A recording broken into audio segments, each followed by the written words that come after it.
Hi YouTube, I'm making this very quick video that is showing you how to do a full cold and dark startup in the Microsoft Flight Simulator Flying Iron Simulation Supermarine Spitfire Mark 9 here because as you may have noticed already yourself, if you go into the checklist before the engine start, this is all the stuff you need to do.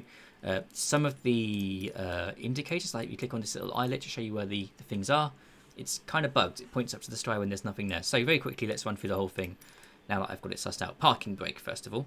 By default, it's engaged. You can tell because the two dials here are pointing to number 12, which is the full pressure applied. If I use the parking brake hotkey, turn them off, it goes back down, up, down, up, down. For some reason, you can't click on this. At least if you can, I can't find the right thing. All I can do is toggle yoke visibility. So you have to use the hotkey, which is by default Control and then Delete on the numpad. So tick there.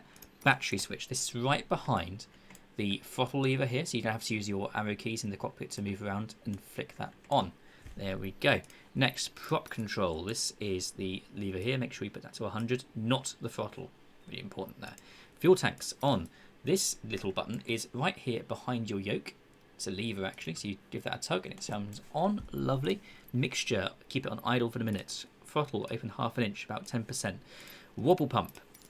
You will see this is quite unique for the Spitfire. There is a red fuel pressure warning light here. To fix it, we have to just keep cranking this wobble pump. 1, 2, 3. Just keep cranking the wobble pump until that light goes out. It will be a couple of strokes.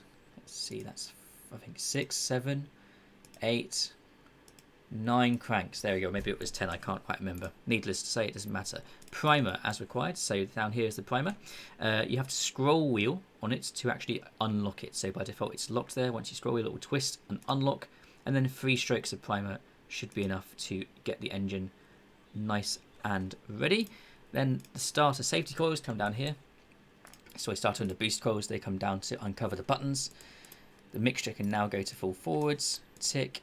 The magnetos can come on. The magnetos are down here on the left, 1 and 2. And then finally, you can engage the starter and the booster. So use the booster first. Just click and hold down the boost coil for about 5 seconds. That'll do. And then you can go for the starter. There we go. That's cold and dark startup. The last 2 things you have to do, very important obviously.